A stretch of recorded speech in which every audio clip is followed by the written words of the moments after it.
Hang in there to the end because we're going to have a very important question for you all to throw answers at us. So we are happy to be back to book 10 and the excitement that really is unfolding. And the excitement is the attack of the Crocodile. They are coming for our group and they are hideous. Hideous crocodiles in the control of someone, and we don't know exactly who. Crystal has an idea of who it is and I have an idea of who it is. And we'll probably find out, but the picture of him is so tiny, we just don't know. So the crocodiles are coming and they're looking like they want to devour everyone. And who's the first to jump into action? Of course, it's Shyster Boy. He jumps into action, sword in hand, and finds himself in the jaws of one of the crocodiles. It looks bad for him, but he has two assets. One, he's got his cherry bombs, and two, he's got his little elf friend. And our little elf friend is a real help. Puck is a real help to Shyster Boy. He's moral support. He is. He gives him confidence. And he would never let Shyster Boy die. He'd pull something out of his magic bag of tricks. Agreed. He would. He would. But Shyster Boy's in the jaws of death right now and extricates himself. Ready, fire, aim. Yeah. That's him. So, he hasn't learned that much. Now, someone who has learned throughout his whole life, because he had such a difficult life, is Sir Lancelot. Lancelot is taking a look at these creatures coming at him, and he's saying to himself, crocodiles don't normally act like this, so someone must be controlling them. He thinks immediately to the Kushan, because they have their magical powers, and they seem to be able to do stuff like this. So he goes looking for those who might be controlling the crocodiles. And that's a very smart thing to do. Why not nip it at the bud? Yeah, he was a little ahead of Mon Cherie on that. Yes, he was. He's no fool. Agreed. He is no fool. He's in some ways the wisest of the whole group. He's kind of the Jude of the group. Yeah, I was thinking the exact same. Sweet Jude, blue eyes. Because he just, he's there in a pinch. Every time. Yes. And he always comes through. Always comes through. Yeah. And it looked as though he was coming through now because he goes out and finds the three unwise men, and though there is even more of them, and he dispatches them with his sword. Easily, too. He's getting really good at the magic elements. He's great at controlling and being controlled by the sword. So it's a perfect synchronization between the two, and he is incredibly formidable with that sword. Feels like he was born to use that sword. More than anyone else with their magic elements. But remember, if we go way, way, way, way back, he's kind of fearless. Yeah.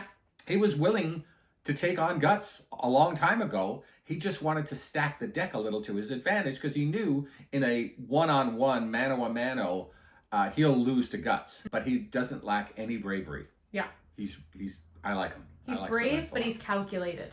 Although he's everything that Shyster Boy should become. Yeah, that's so true. He did say that he was careless when he jumped in to fight that big monster. The one that kind of looks like an elephant. Yes, it's kind of looks trunk. like a blob. It's one of those hybrid things. Yeah, but he jumped in probably to save Farnese more than anything else. But he said the only reason he was alive is because his sword kept him alive. Like the elementals, He's the Ackerman. Oh, you think he's Mikasa? Yeah, and he knows who she is and she doesn't know who he is. Yeah.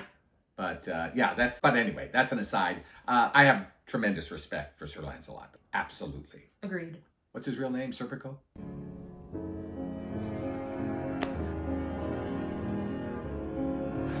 Serpico. It doesn't matter. Sir Lancelot. Tremendous respect. Fair. So he comes back after he dispatches them and probably says to himself, they're still attacking. What's going on here? A very interesting thing happened. Thankfully, Crystal pointed it out to me because it did go right over my head like a brain cloud. Joe versus the volcano. And don't you cut that out. Please.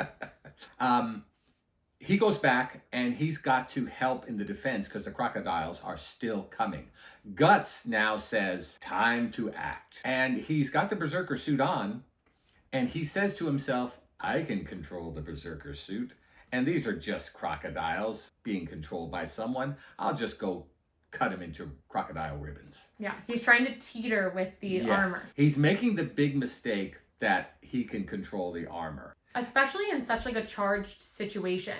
Yeah. He doesn't have the mental capacity to sit there and get all meditative and be like, I am not the armor. Yeah. He can't do that. He's still the big ready, aim, fire guy. That's who he is. Yeah.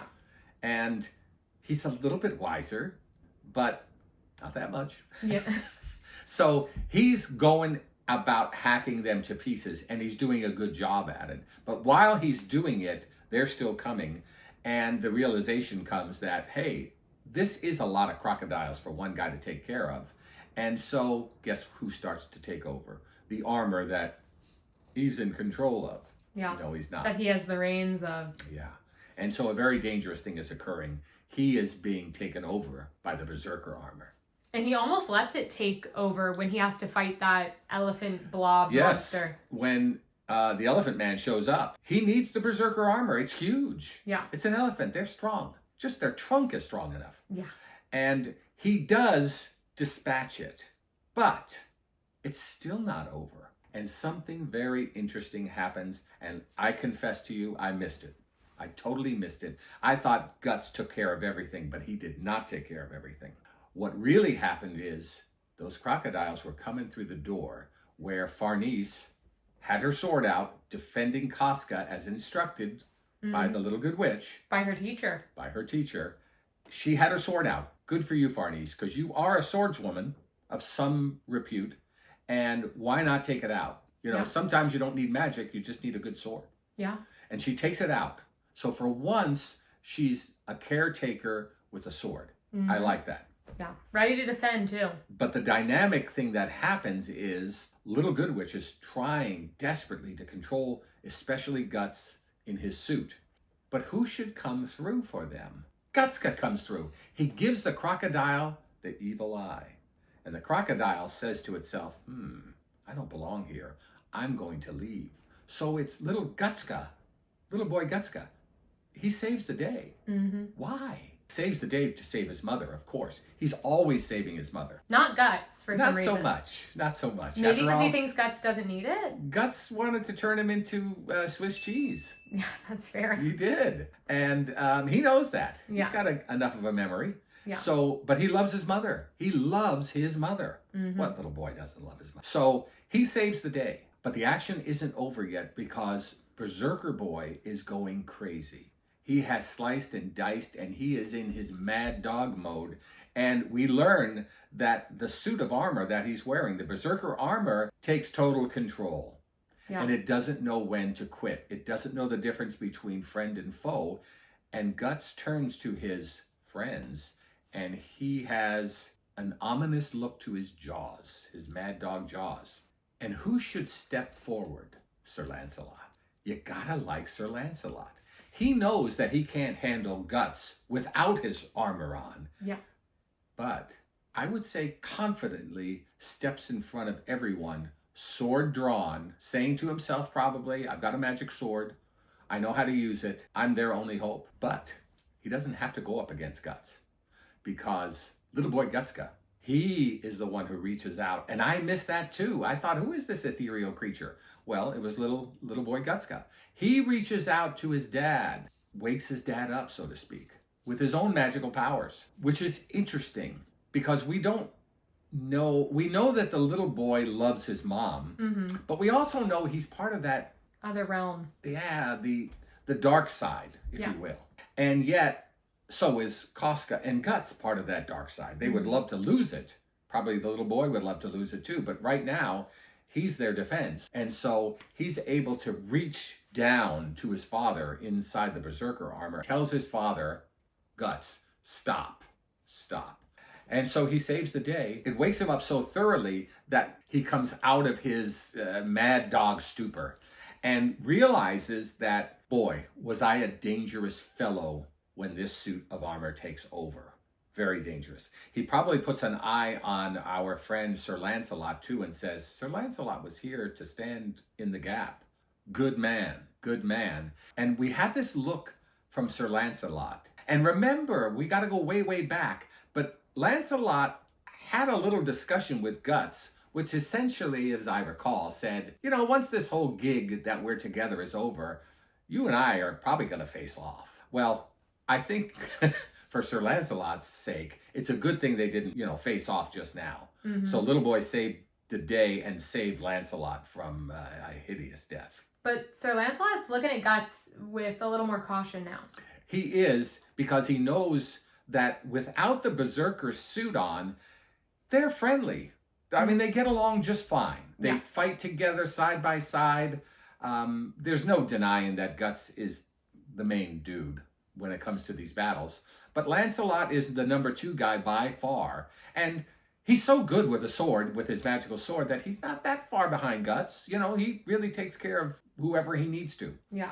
I just feel like he trusts the armor less and less now. Oh. And now he sees Guts as both the savior and the liability. Yeah. I think we're going to find that Lancelot has his sword drawn all the time, too. Because, you know, Guts isn't... He might take it off for some repair work on his body, but he'll put it back on, and I think Lancelot is going to walk with his sword from now on. Surprise of surprises, I thought little boy Gutska was going to be with them all the way to the Elfin Kingdom. No, he goes off in that ethereal body form and just sort of vanishes to who knows where. He was always, when you think about it, he was always an independent little gnome. What do you mean by that? And always following behind Guts and Casca to save Casca. So I think he's going to resume that role. We'll meet again. Yeah, we're going to see him again. And I think he's going to be older. I think he's growing fast. Yeah, it kind of does seem that way, huh? Yeah. I wonder if he's ever going to speak. He's never said anything. Good point. If he does speak, what does he say? Something to Casca, I'm sure. Actions clearly speak louder than words. Do you think that he can infiltrate Elfheim? Or do you think that he's not going to be able to access them from there? If it's as powerful as we think it is. Well, you know what? No, I think he's going to be able to go in there because I think Guts is going to go in there and I think Casca's going to go in there and they live in half in and half out of the good world. So, yeah, we're going to see him again. Which means there's more battles to come and he's going to save the day again. And we still have to find out who the guy is on the boat. Yeah. Who do you predict? I think that it's one of the members of the Kushan. The reason that I think that it's the Arabian Knight is specifically because I feel like he always throws men out in front of him. Like he's not always... He'll battle. But he fought Guts, but he's also not willing to just lose his life on a gamble. He'll send out his men. I wonder if he had the 2 muscle men in the boat with him. Were there 3 people in the boat or just... It looked like there was a few people. Okay. The other possibility is, this is a long shot, Unibrow. Oh. Yeah, that's true. Yeah. Could be Unibrow. Yeah. We'll have to find out. Wonder if Serpico and Unibrow will ever go sword to sword. They have to. He'll definitely fight them. He's getting stronger and stronger. Yes, he is. So here's a question to end this episode. Where does little boy Gutska go when he disappears like that? Where does he go? Who knows? We want to hear from you. Let us know in the comments. Anyway, that's the end of this episode. Like, share, comment. Don't forget to subscribe if you haven't already. Goodbye.